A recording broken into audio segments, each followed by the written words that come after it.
answer when the money call. Ziploc, man, I'm coming strong. Mind my business, never get involved. Breaking the rules, boy, I've been them all. Acting brand new, cause the ribbon. Yo, what's going on, everybody? It's After Hours Live from the Man Cave. This is your host, Tay Wiggs. Your co-host, Mark Singh. Man, Marcus is finally back from vacation, man. Glad to see you. Yeah. How was it? Man, it was good. It was good. You know, we was in the Smokies, in the mountains. The kids had a good time. Okay, yeah, he's in Nobody Tennessee. got sick. That's Yeah. good. That's good. I would definitely be there sometime, too, in October, I believe. I'll be in the mountains in October. You know, I'm going to kick the actual factual now. Playoffs is heating up. Like I said, unusual place for a game to be at the size of a market like this going alongside in the first round. So far, going through these playoffs in the NBA in the first round, what do you take away from these games, and who's been surprising everybody is lately? I would. The players do put a lot of emphasis on the crowd being there. You know, the first game, the Lakers in Portland. You know, you heard LeBron make a comment like it's not the same when they asked him about him going into playoff mode. Mm-hmm. You know, he seemed to snap out of it lately. Recently, you know, we had playoff P, or, you know, what we were calling them before we started, pandemic P. They said, you know, he need a hostile crowd to get going. So the players not having actual fans there, it is affecting them somewhat. But for the most part, I thought the game, the players were playing good. I thought everybody looked as if they normally would. And I would say the surprise is the Utah Jazz. I didn't think they was going to have as good a showing as they did, especially with Mike Conley. You know, he left for the birth of his son. He came back, had basically a career night.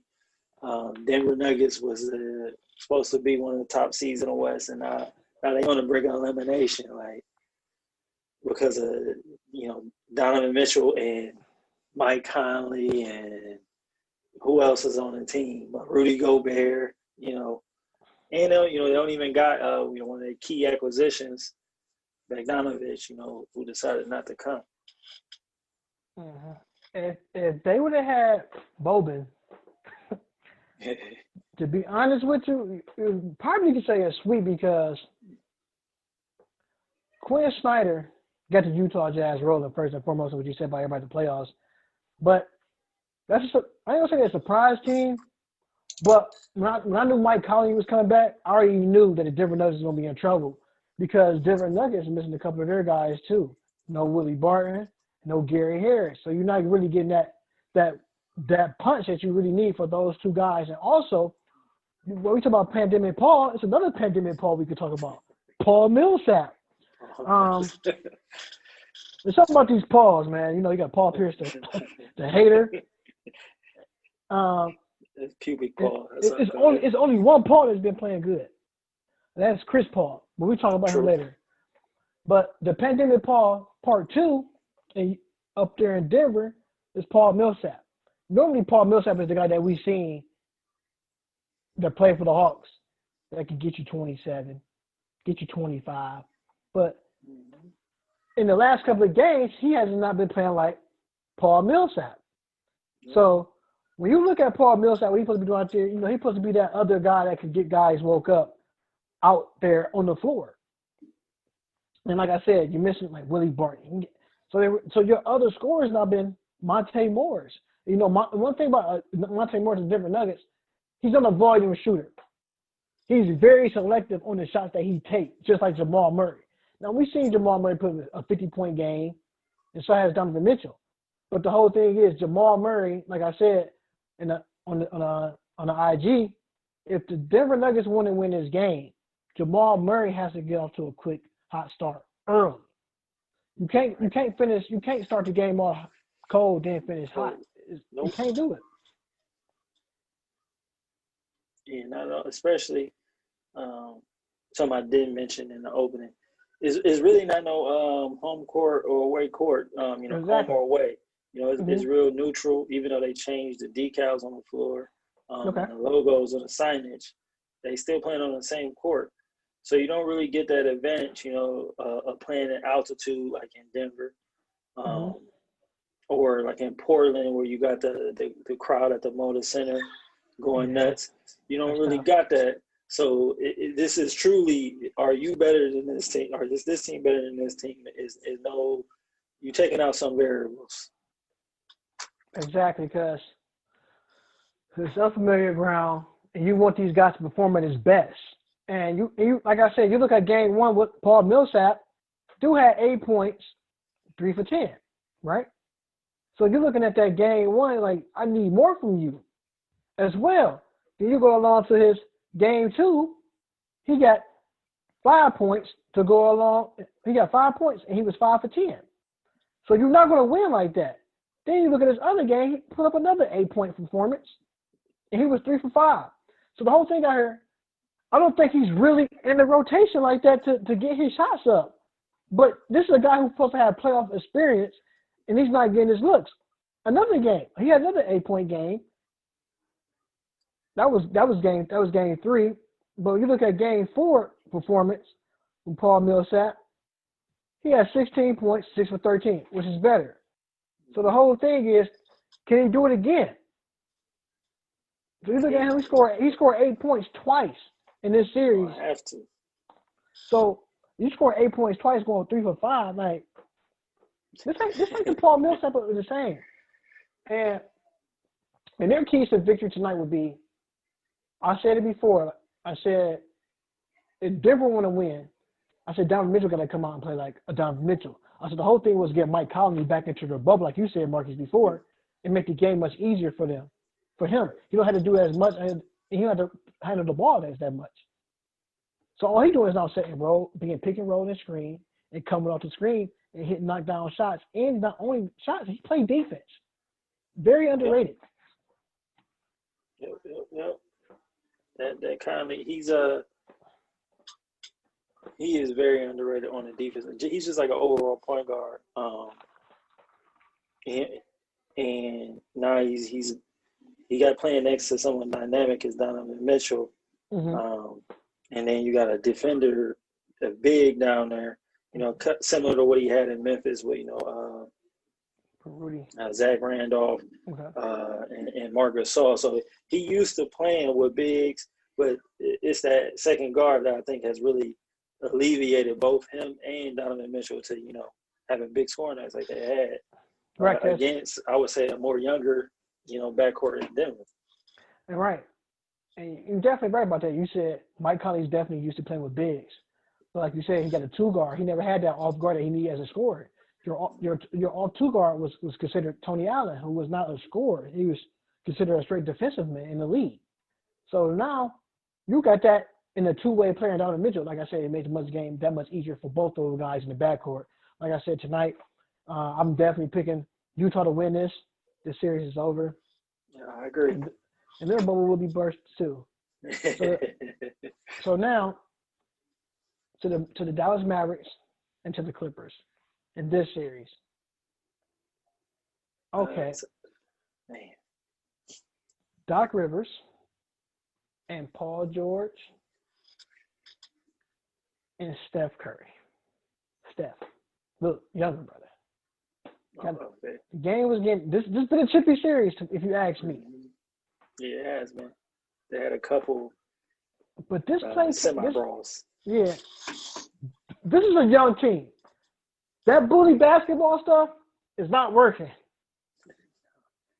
One thing to say about this young Mavericks team, the Clippers get up to their face every time, especially the Morris twins and Joakim Noah talking trash. Like, Joakim, you can't even talk, man. You barely getting off the bench, man.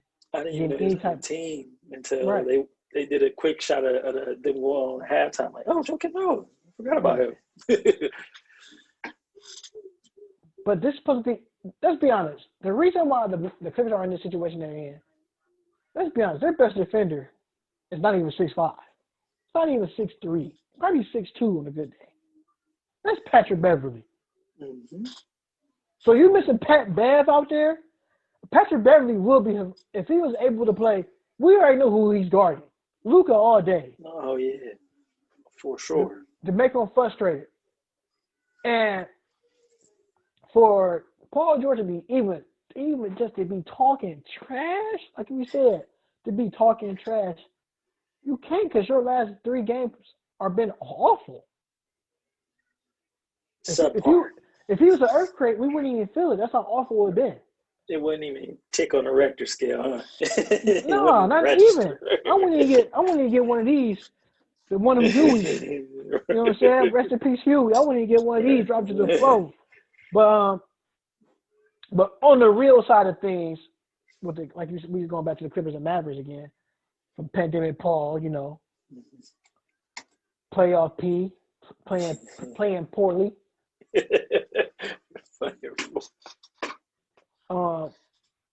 Pathetic. It's all type of things you can get this P. Both of them. Yeah. But the Chris Paul fan prolific. Prolific. But going back to that game, of Luka hitting that game-winning shot. When who is that? Is that Marcus Morris or is that Markieff? I think it's Marcus. Okay, I don't know. I know they both on the LA team. So probably got the same apartment. Right. That is Marcus. Marcus Morris Sr. He hit that 3 on Maxi Kleber and pointed at his shoes. Mm-hmm. He hit the game with shit. He hit the 3.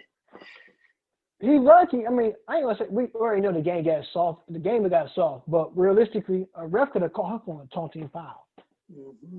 So that right there could have cost him the game too. Sure. Second, I'm trying to figure out why on God's green earth you had Reggie Jackson guarding Luka Doncic. Jackson. First of all, we've been hearing this all season that Kawhi Leonard and pandemic, pathetic playoff Paul is the best. Those are the best 2 wingmen on the side. So you tell me that don't get me wrong, Doc Rivers is a hell of a coach. Now, for him to be a coach like that, why he didn't come up and draw that play and put your best defender on him? He had 2 options. Like you said, he either did with playoff P or quiet. I mean, some people don't have 1 option to put on Luka. This man had 2, and he posed Bobby Schmurda. Now, as Skip Bayless would say, Kawhi. But at the end of the day, like you said, I got 2. We really got 3 because right now you're missing Patrick Beverly. You got 2 options, and that is healthy. You didn't throw Paul George on him or Kawhi. Now, you can say what you want to say. We can say, oh, that's a hell of a shot. It was a great shot. But when I look at that instant replay, I looked at Reggie Jackson. We was texting when that game was going on. I said, look, Mark, dude hit that game winner. Reggie Jackson was not playing on his toes. He's playing flat-footed.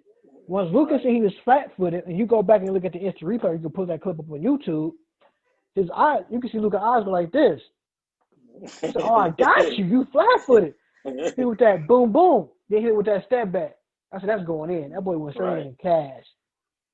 And to make it so bad, like you said, no Porzingis. Luka was on a bum ankle. On top you missing your other big. You miss him. You miss your other big guy, Josh Powell. You're missing him out for the season. Then you got Luka Doncic playing on the bad ankle. Not playing on the bad ankle. 43 points, 17 rebounds, 13 assists. Triple dub.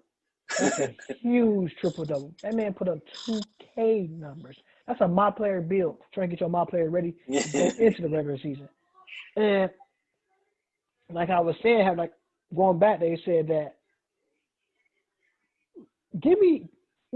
let's be honest. Going back when they said that Luka Doncic has what it takes to be MVP, if the season would never been cut short, he probably could be your MVP. The way he's holding this down. Right. The guy is greatness. In another about 3 to 4 years, the Dallas Mavericks will be contending for an NBA championship. need the right center. They definitely need they got the three. Need another big in the power forward spot. I like the two-guard situation with Steph, and you got Trey Burke. Trey Burke is playing on the contract. He might be going somewhere else at the end of this season. Right. But if I was him, I would stay in Dallas, be there, got it going good. Mm-hmm. And tonight, like you said, tonight's game, you say you got Paul George gonna have it. Everybody actually hearing, like you said, Paul George gonna have a career night. Yeah, he really need to. I think Paul can do it. I think he's gonna pull it off. He's gonna have a playoff night, career night in the bubble, and I think he's gonna give him that third win. However, if Porzingis play, I may still think Paul will have a good night, but I don't think it'll be enough because Porzingis seen what his team did. The game before, he's probably juiced up with confidence. He ready to get out there. If he can go, I think it is going to be, Steve Nash and Dirk Nowitzki all over again with Luka and Porzingis. So Steve Nash and Dirk Nowitzki, they never won a championship together, but they won plenty of playoff games. What version is it? Is it 1.0 or a 2.0 version? It's like two future Hall of 1.5. Famers now. It's two future Hall of Famers we're talking about, though. True. Yeah, they're like a 0.5. They're almost there. Luka is special. So I'm going to say, we see why he won Rookie of the Year. Moving right along. What's that song that they be playing when the 76ers win? Philadelphia 76ers. Marcus. Describe their playoff with one word. I can't do one word. It's really, really bad. Like how B say on that Hulu commercial. I'm really upset. For me, lackluster. I can't even say disappointing. I'm going to say with them, the 76ers, I'm going to say Paul Bearer. Their season is dead. Simple. When Ben Simmons went down with that injury, I knew they was going to lose. I hadn't even talking about the first round in the first place. Oh, okay. To be honest with you, I never did. I always said, when I look at, I said, whoever they match up with, they're going to have problems. Because if they'd have matched up with Miami, they would have got around the gym. Yeah. First and foremost. If they'd have matched up with Boston like they did, they got around the gym. If they was going to match up with Indiana, they're going to get around the gym. The reason I'm saying this, because with the Boston Celtics, not the Boston Celtics, with the 76ers, the word I'm hearing the word I'm not hearing from nobody on TV is this team has no identity, who they are. You got two all-stars, Joel Embiid, out of shape, Ben Simmons, who refused to shoot the ball. Third, to put the ice on the cake, you got Tobias Harris, 5-year deal, $150 million. $150 million. You can't score 25 for me? If I give you $150 million, you got to give me $150 million ways to win. He's only giving me 10 ways. 10 ways.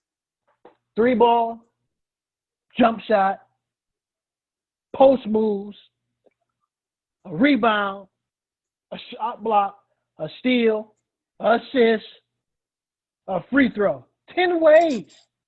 If I give you $150 million, you have to play aggressive. Not playing aggressive at all. Al Horford. First two games for sure. Al Horford. Horrible Al. Should stayed in Boston. Should have stayed in Boston, or he could have stayed in Atlanta with that young core. Well, Al Horford, his identity doesn't fit that scheme of the Philadelphia 76ers. He wants that young team to be a voice and to ride the coattail to get an easy way out the first round. Still ain't happened. No LeBron James in the East. He got put out by his old team. That's what I was getting at. The grass is not always greener on the other side.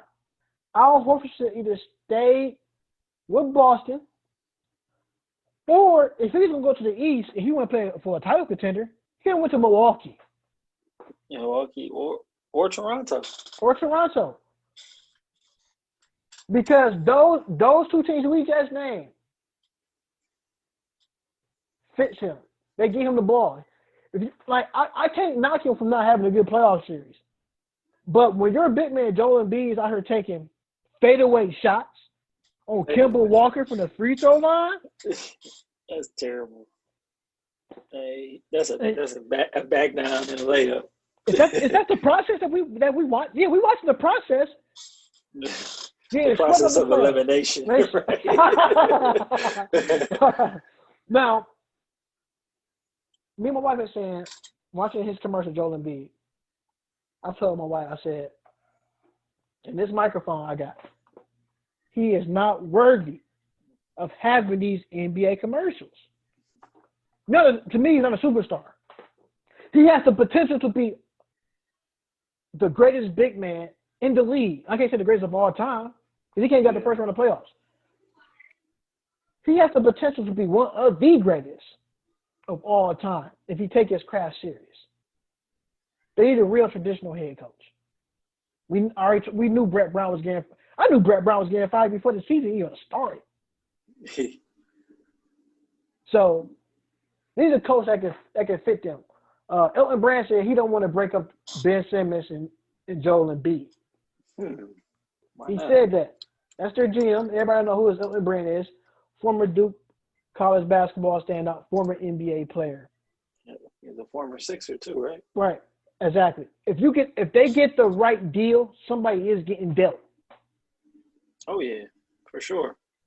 And that's the key to them having an identity, like what you spoke on. They don't got one right now because they don't know if they want to play fast break, Ben Simmons style, or back them down, half court, Joel Embiid. Like they were trying to do a little of both, but to do that, you need to have some tweeners, some guys that can shoot. Like they had J.J. Redick last year. They played well. They had shooters. They had Josh Richardson. Keep going. It hurts. You had T.J. McConnell that would come off your bench and give you some firepower. They don't have that. They lost. What you just said, Marcus, hit it right on the button. They lost some real glue guys. Mm-hmm. When you lose some glue guys, you don't have no identity. So. And they had Jimmy. I forgot about that. And they lost Jimmy Butler. That's what I said. Keep going. They lost Jimmy Butler. So you lose. When Jimmy Buckets even came out and said he don't want to play here because they're not serious. He took his talent down to South Beach. Andre Iguodala, Jay Crowder that he played with in Marquette. You got the young boys, Duncan Robinson, Tyler Hero. You got Kendrick Nunn, Bam Adebayo. These guys, and Kelly Olynyk, young guys who want to listen, who want to win. Then two is the Miami Heat wave. Yep. And you still got Udonis. They still got you. Let's not forget about UD, the godfather of the Miami Heat. Udonis Haslam. Udonis Haslam is that voice in them young guys' ear. You know why? Got 3 rings. He's from Miami. Actually, Dade County. I think he's from Dade County. Wow. And also, hey, this is the Heat culture. We're going to do it this way. We're going to eat like this. We're going to train this way. And to put Jimmy Butler with Udonis Haslam and Andre Iguodala, that's a match made in heaven. Mm-hmm. And with them beating T.J. Warren, we don't even talk about that guy. Bubble MVP type kind of. He had the bubble MVP talks about him. When we see Jimmy Butler, Marcus, what happened? T.J. Warren, what happened, T.J.? I don't know. Let me down. I had him as a candidate for the bubble MVP. He got into the playoffs, seeing Jimmy, just froze up. Right then, like a deer in headlights. No more 30-point games. No more. no more. And one thing I'm gonna say, Jimmy Butler is not a high volume scorer. He plays straight defense. Mm-hmm. He plays straight defense, straight up, mano y mano. Every time TJ got that ball, he's like, "Oh, it's Jimmy B. I'm gonna pass it up to Victor Oladipo." B.O. So, the one thing about Indiana, they missing a couple of guys too as well. They missing some bonus out there. They give him that. I was looking for Wisdom to come out his shell for once. Dougie McBuckets, Doug McDermott. We still haven't seen that. I still haven't seen that signature game from Doug McDermott since he's been in the league. I thought he was good. I thought he was the next Kyle Korver. He had the makings. He went to the same alma mater and everything. Exactly. I don't know what happened to Dougie McBuckets. I thought he was gonna be that guy. But on that team, I'm not gonna say it's all T.J. Warren because T.J. Warren was still scoring buckets. He was just scared to do what he had to do. I'm gonna put the blame on Miles Turner. Oh, okay. Now, you talk about 6'11" or 7 feet tall, whatever. Him in the bubble, he hasn't been playing. Last year he was playing great. This year he regressed a lot. A lot. When I was looking at him, I'm looking like, okay, what you gonna do now? It's your turn.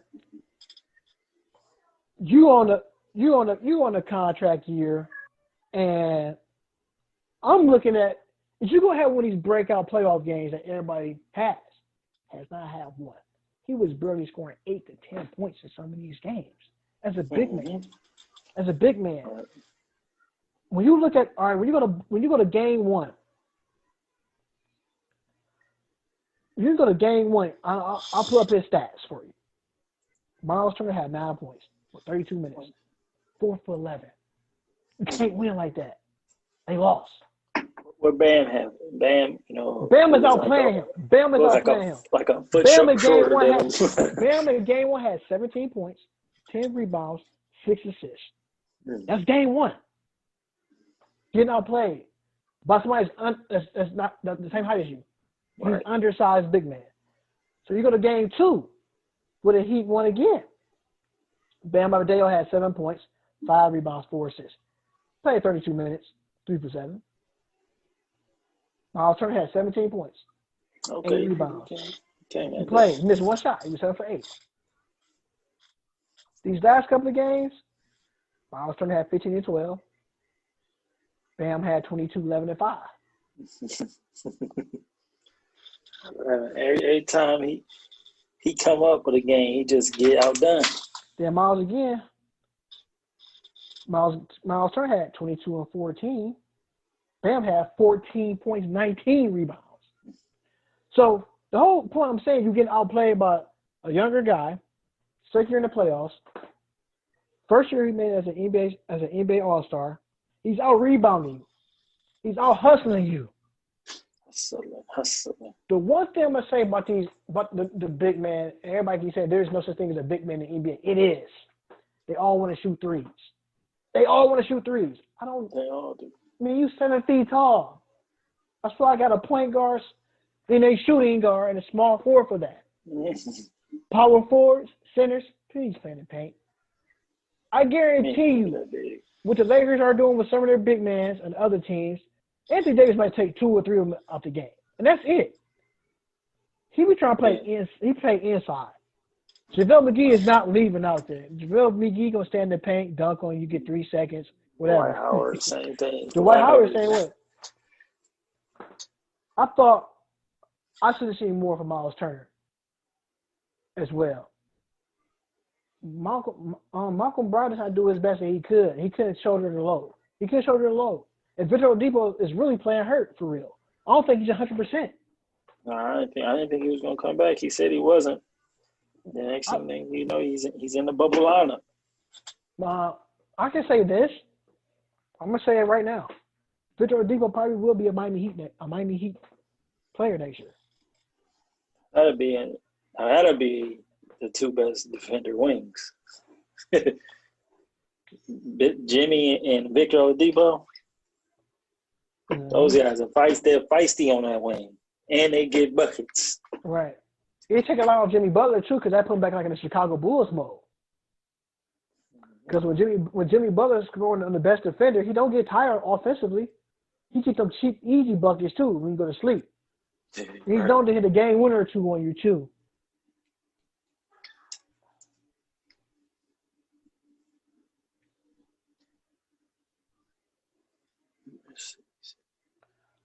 Moving right along, that was a big pause right there. We talked about the Miami Heat and the Pacers. Now, another team we could talk about. You know, the guys that I told you it was gonna be a surprise team in the West Coast. No, we're not talking about the Lakers. There's no surprise with LeBron James. So some people might be new. Surprise, happy birthday, people. LeBron James is great. The surprise to me is I keep telling everybody I'm riding with it. Chris Paul. The only Paul in the league that's playing prolific. Now we watching this young OKC team. So you got probably three of the best GMs in the league right now. Sam Presti, of the Thunder.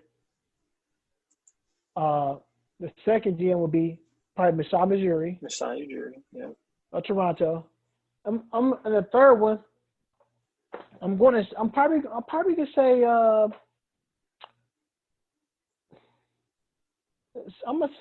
who can I go on and say this about? I think it's a tie between Fred McGriff in New Orleans and the GM of the San Antonio Spurs. The reason I'm saying this is because these guys know how to build a championship caliber team with the picks they have. They just don't.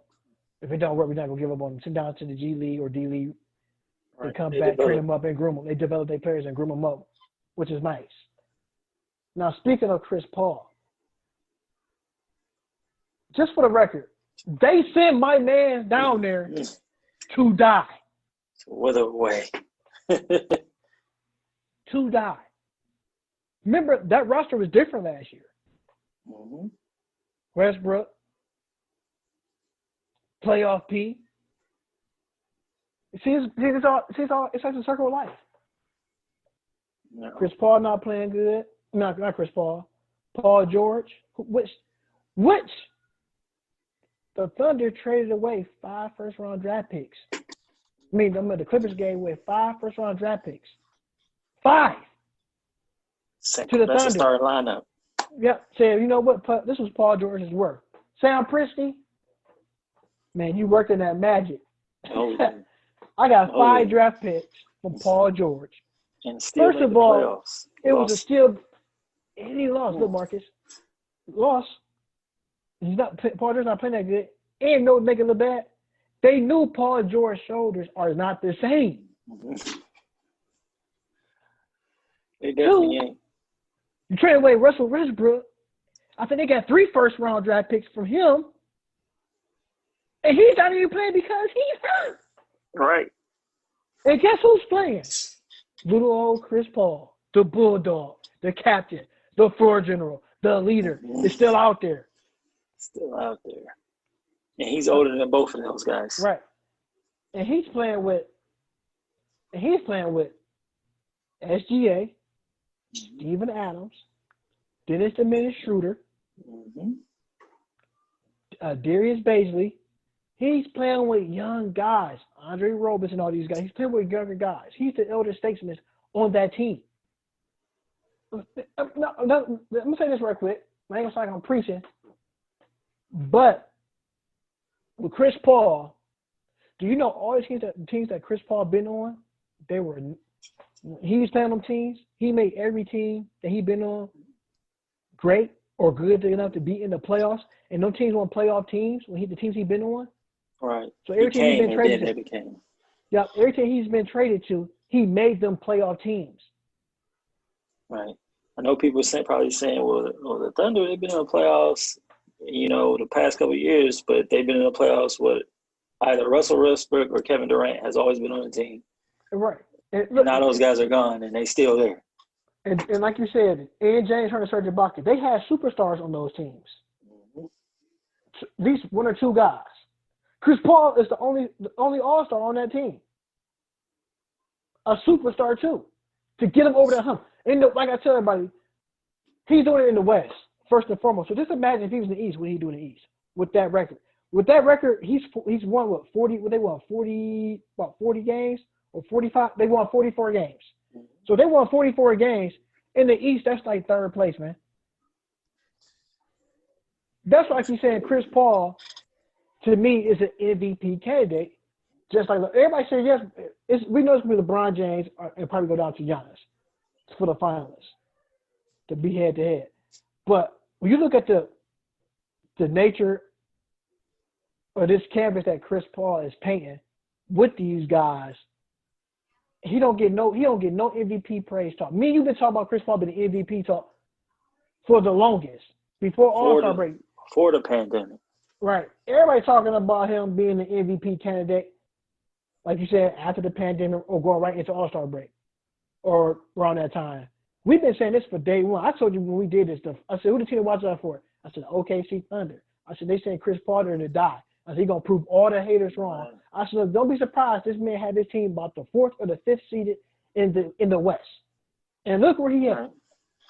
4th or 5th seed. Now, if they win this playoff round, he pretty much sealed. He's already a Hall of Famer, in my opinion. He pretty much sealed it if he get this team to the second round. Yeah, after they went down 0-2, came back, had the confidence to get this young team and win 2 games straight against the Rockets with two former MVPs. 2 former MVPs. And crazy. And on that series too, Marcus, with the Houston Rockets, if they lose this series, the Houston Rockets, that's it. That's it for them. Mike D'Antoni's gone, and their GM is gone. Right. You're trying to win a playoff game with no center. They traded Clinton. They all small. I mean, they took a risk. If they had Clint started the playoff well. Clint Capella and Steven Adams ain't even had his best game yet. Which is crazy to think about.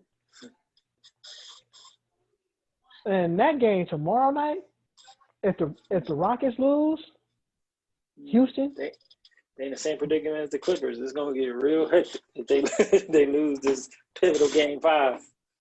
Pivotal. I always like that word because every time I hear the word pivotal game, I always think of NBA, NBC. I can hear Hannah Storm say, we got a pivotal game 5 coming up. Right. Bulls versus Pacers. That. Right.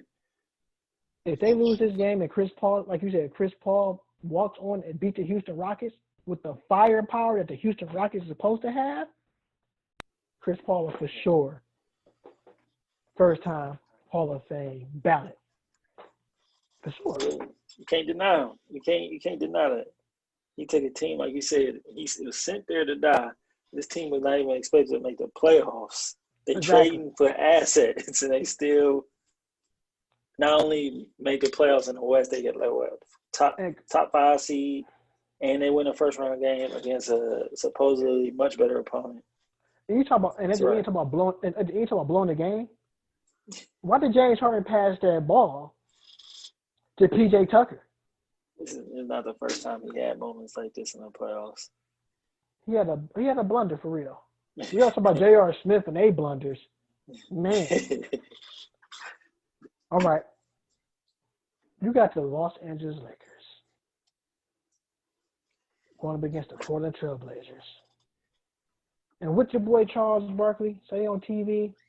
I guarantee you. If they win game 1, it was going to be sweep. He was sweeping the floor. And Shaq had nothing. Ain't going to be no sweep. He's what you got that broom for. He said, it's a champion right there. You're going to find ways to win. And we did in Shaq's voice. Yep. And whoever Charles Barkley picked, you're supposed to go the opposite what he does. Opposite. Because Charles Barkley out here picking sweeps, and he ain't win a ring. He's been to the final dance, but he ain't win that ring. The shiny thing. He didn't get it. When I hear on TV Gentleman sweep though. It's about to be a gentleman sweep. Yeah. Oh yeah, the back door. Yeah. And we're not gonna leave out Skip Bayless either, because Skip at first said if Portland win the first game, the Lakers could be in trouble. The one thing people don't feel to realize with that young Portland Trailblazer team is they played more games than anybody in the bubble, because they had to win their last couple of games in the bubble. Right. They had to play off. They had to play in. They had a play-in game, which they had. Then after that play-in game, they had They the only team that really haven't really getting that really rest, because they've been playing one game here every other day off like everybody else. But their games been coming boom, boom, boom, boom, boom. And they ain't been, they ain't in a position like the Lakers. They wrapped up the number one seed with the third or fourth game in the bubble. LeBron James, the AD, they resting for real. They was chilling. They was coasting. Yeah, Dame had no such thing for Dame or CJ. None of them. They had to play full go every game. And look at those two. Game one, Dame went off. Dame two. I mean, let's say game two. He been going off the last couple of games, except for the last game they played was the other night. And we always say if the Lakers want to win, you need to get shots from Danny Green. Like I was making fun of his target on his elbow. So he got a target on his elbow, but he's not hitting nothing on target. Last game he was on target. KCP, he was on one. He was more. But I like how LeBron James is using the bigs more. Mm-hmm. JaVale McGee, Dwight Howard. They got the bigs going. Now, the whole big situation I'm talking about, I'm looking at Portland, and you ask me, Hassan Whiteside should be starting off Nurkic. First of all, you bring a man back from injury from day one, who's not ready to be back out there at full potential to go around the floor. So Hassan Whiteside got benched. He leads the NBA in blocks. Yeah, huge blocks in game one, which was ultimately why they won. He blocked LeBron, blocked AD. And two, you got two centers starting, and they get in foul trouble. So I always thought you should. I was like, hey, bring off Nurkic off the bench, and then Hassan Whiteside start, because when Hassan Whiteside down there, let's be honest, man. Hassan Whiteside is stronger than Anthony Davis. Yeah, he looks stronger. When he's down there, Anthony Davis don't do too much with him down there. He doesn't. Anthony Davis set on more jump shots than anything. Now, that's one thing I have been seeing in the game. Now, with Nurkic down there, Anthony Davis will go in the paint. Hassan Whiteside out there, he don't go in the paint. Yeah. He don't. So I noticed that from watching the game. LeBron James has having a field day. Oh, like you said, logo Dame. Dame can put him on 40. Bronson, I can put him on 45. I put 5, right. On that logo. Easy. Nothing but cord. But I don't know what it is about LeBron James wearing black jerseys from the Miami Heat to the Cleveland Cavaliers, now the Lakers. LeBron James is unbeatable in a black uniform. So when LeBron put on black uniforms, he mean all business. Like I said, everybody was hitting, they was going. I thought Frank Vogel did a great job at using other pieces of the bench players. That cleared out. We got to see what we got. Rondo's a game time decision. Damian Lillard, logo Dame, is out for the next game. So when he's not playing, are we going to expect another blowout like this? This not on Mamba night. Rest in peace, Kobe. It was over. Rest in peace, Kobe. No. All right. We knew that was a wrap. I said the referee been horrible. The officials been terrible. The Lakers got every call that they wanted.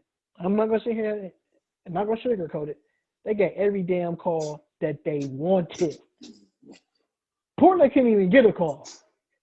Nope. Portland couldn't even get a call. They got so bad for the Portland Trailblazers, Marcus. They was getting frustrated. They started arguing with the referees on the Lakers is running down the court scoring. So they weren't even caring. Melo was getting frustrated. Melo couldn't hit a shot. No, yeah. He started really getting frustrated towards the end of that game. I thought he was about to beat up Dwight Howard.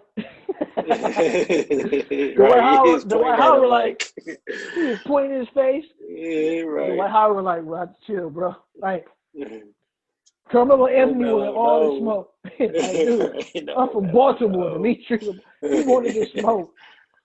Dwight Howard didn't want it. The part was Dwight Howard got into their head mentally. Mm-hmm. And you need guys like that. Like Dwight Howard played, like even though he lost the NBA Finals to the great Kobe Bean Bryant, he still played there. You know what it takes to get there. JaVale McGee got a couple of rings. LeBron got some rings.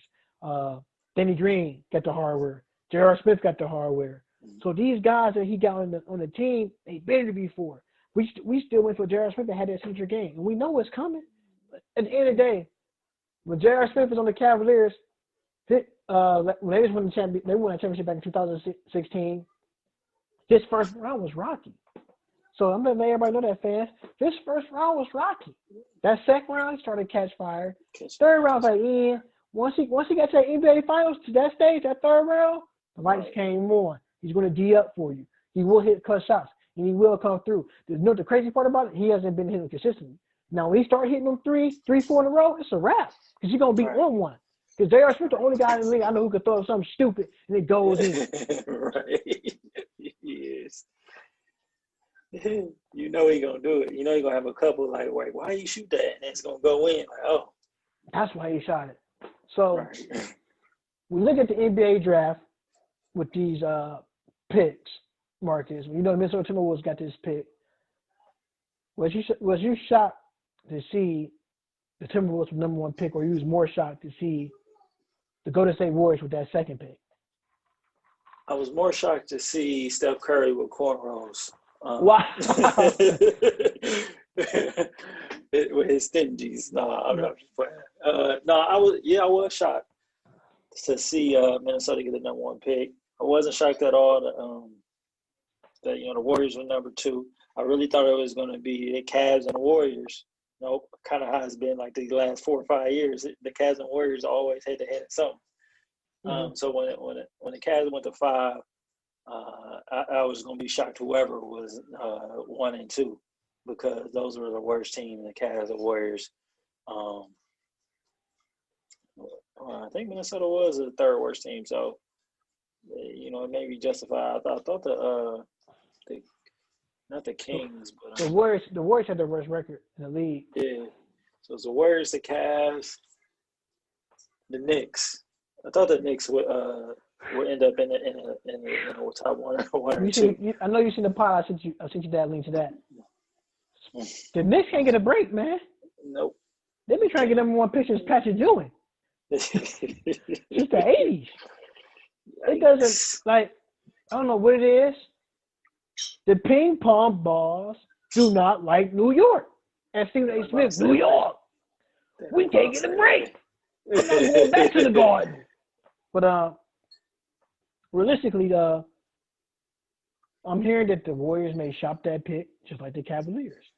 Right. This is not a good draft class, to be honest. Yeah. Because the way everything stopped right before you could find some hidden gems in your tournament plays, going right along. No March Madness, right. And you get no March Madness going right into your tournament.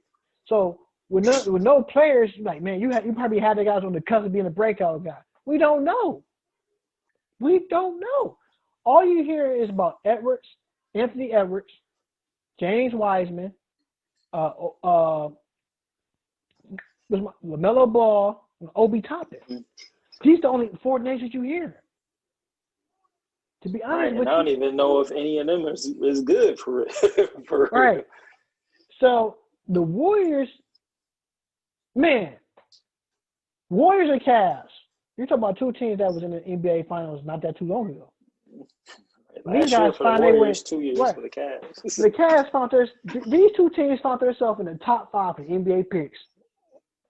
The Golden State Warriors is really ain't fair for them. Right. It really ain't fair. Because all 3 of their hitters are coming back. Clay, Steph, and Draymond. They can shop that pick to another team and take somebody's – hey, you want the first round draft pick? Can we get this? You want this pick, but you got to give us this player. The ball – they really can – they can actually go from worst to first in the blink of an eye. They could be hoisting the trophy next year. Realistically. And they got Andrew Wiggins, And they got Wiggins. They can shop Andrew Wiggins in the number 2 pick for somebody else just for a player. That's how dangerous that can be. Look at the Boston Celtics. Their 15th pick came from the Memphis Grizzlies. They can do some damage. They can shop the pick like, you know what, we don't want this pick. We can trade this pick away. But realistically,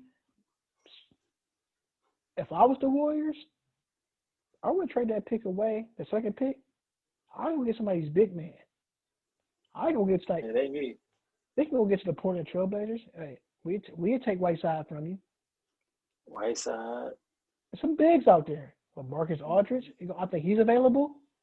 So they right there. They right there. Think about it. It's crazy. Now it is because the Warriors like, yo, we can do some damage with number 2. The Warriors say, you know what? All right, we got our team. We got Wiggins. We can draft James Wiseman or Anthony Edwards or Obi Toppin. If they get one of those 3 guys or a James Wiseman to go along with Steph Curry, who has the build of a James Wiseman, it could be a build like a poor man's Chris Bosh. That's what his game reminded me of. So anything can happen with that number 2 pick. I think once you guys saw number 4, I think that's really it, to be honest with you, because there's really no other guys. I think most guys that was supposed to be clearing themselves for the draft, a lot of guys pulled back out and want to go back to school. What else you got for us, Mark? I think we hit them all. We talked about Skip Bayless, wishy-washy. You know, the 1 minute he's saying he don't know if he want to root against LeBron or Dame. He just in a bad situation. The one thing about Skip though, he piggyback a lot.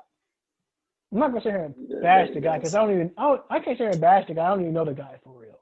I just know him off TV. The one thing is, if you're gonna do something on TV, and you gotta stick with your words, man. You gotta stick with your guns. Like me, I come on and think, man, up. Hey, man, I pick all these teams to win. Only 1 out of 4 won. I'm a man up to it. You can't say they gonna win, then come on TV and say, oh, but by the way, this is what happened. No, it don't work like that. You can't do that.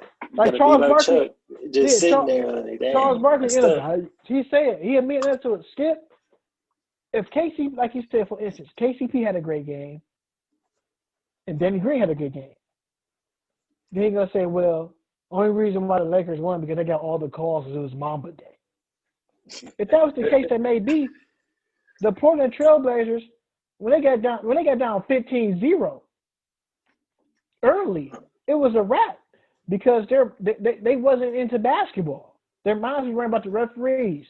They didn't score their first basket to almost 9 minutes into the game. Right.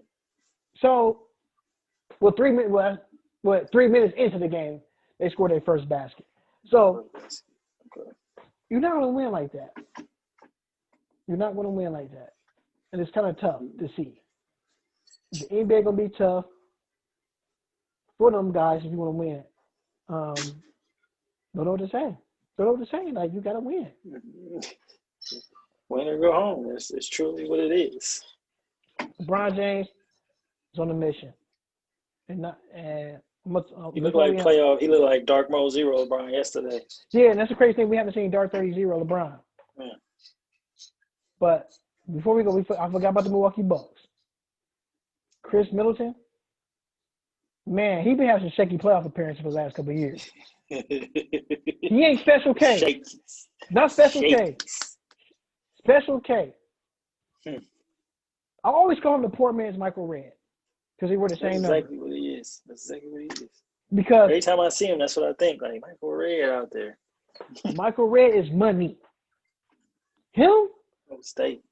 You be looking like, dude, you had a 2 for 14 performance? You went 5 for 14? If you want to win an NBA championship, we have seen every championship team, the number 1 guy we knew was getting a bucket. That number 2 guy was certified as a bucket. He's not that number 2 that Giannis need for him to win. He's not certified. He's pre-owned. Mm-hmm. You want a pre-owned card that's going to treat you right? Or you want that A1 Perito card on the lot that's going to get you all the way from point A to point Z. I want the A1 Puerto Rico car. Yeah. I don't want that pre-owned certified car because it's only good as it going to take you. Right. So He's not even, talking about it. The Brooklyn Nets. They got A1, A2. When they guys healthy, but Karis LeVert is like he not even on the Karis LeVert level of playoff performance. Like Karis LeVert is a bucket. Yeah, he's a the bucket. number 3 guy on the team. The number 3. Middleton is the number 2, and he's like sometimes he owns, sometimes he ain't. And I'm glad you said that about him too, Karis LeVert. Each game he has played in, he has breaking his own record with assists or rebounds. Like I said, Marcus, no spend money. Spencer Dinwiddie. No DeAndre Jordan. No Kyrie Irving. And no KD. Kevin Durant, people. They missing 4 people. He still got him. He still made sure and you got Karis LeVert getting a bucket. Chorizo's getting a bucket. And that's like a 5'8" point guard. Joe Harris getting a bucket. Gary Temple? He was with the Cavs for a hot sec back before LeBron got there. I remember Gary Temple playing for the Sacramento Kings. Dude was getting a bucket. So quiet as kept. Whoever they coach may be next year for the Brooklyn Nets, man, that's the team to watch out for. Mm-hmm. That is the team to watch out for. The reason I'm saying that, man, you got 2 NBA champions over there. You got 2 certified both of those guys buckets. are walking buckets. Like they can wake up and hit 30. Right. Then you got a rebounder. Man. But they just bring DeAndre Jordan off the bench. He's not coming off the bench next year. Because don't get me wrong, Jared Allen is solid. Yeah. Solid big man. Bro. Solid. His dad cut his hair, by the way, too, he said. Solid big man. Solid big man. That team going to be dangerous. And they threw a couple of names out there for coaching. They threw Tyler Lue name out there to coach the Nets. He's out for like 3 jobs. The Sixers, the Nets. Greg Popovich's name got thrown out there. Oh, really? I'm going to go with this name. I'm going to go with 2 names. Mike Brown, Golden State Warriors assistant, who was a Cavaliers coach, former coach of the year. He'd be a coach. They keep bringing Jason Kidd in them. He already coached them already. They don't need that again. Nope. And to be shocking, this day, they owe my man a job. My man. Mark Jackson need a job. That'll be the perfect fit. That'll be the perfect. He's from that area. Right. Perfect fit. Can you imagine being in practice? Mama, there goes that man I tell you about. It's bad walking dude. Let's be honest. Mark Jackson. Built up Golden State Warriors. I'm not letting that go. I'm never letting that go. Never letting that go. Nope. Mark Jackson drafted Klay Thompson, Steph Curry, Draymond Green. He brought in Iguodala in for the 76ers. I think it's the Denver Nuggets. He brought him in. He brought him in. He built a championship team. He got fired. Who knows? But on that end, certified coach, man. If he can get Kyrie Irving, because he loved Kyrie Irving. If he can coach Kyrie Irving and KD, that's all I'm gonna say. That may be a finals favorite for sure next year. We already know once KD and Kyrie come back, watch how many Brooklyn Nets fans they're gonna be. It don't even matter. I already got the Brooklyn Nets hat upstairs. I've been had one of those. Everybody's gonna be like, "We're Brooklyn at." That's all we're gonna be hearing. Right. And that's gonna be the team to beat. Put my word on it. And the Atlanta Hawks I'm representing today, I was some different NBA team. This team is an up and nice coming team too. They got money under the cap space. They can make some moves over there too as well. But if people willing to go to Atlanta, to go play with a Trey Young and Jaron Collins. That's the whole thing. And Cam Reddish, he was starting to peak until we went into coronavirus.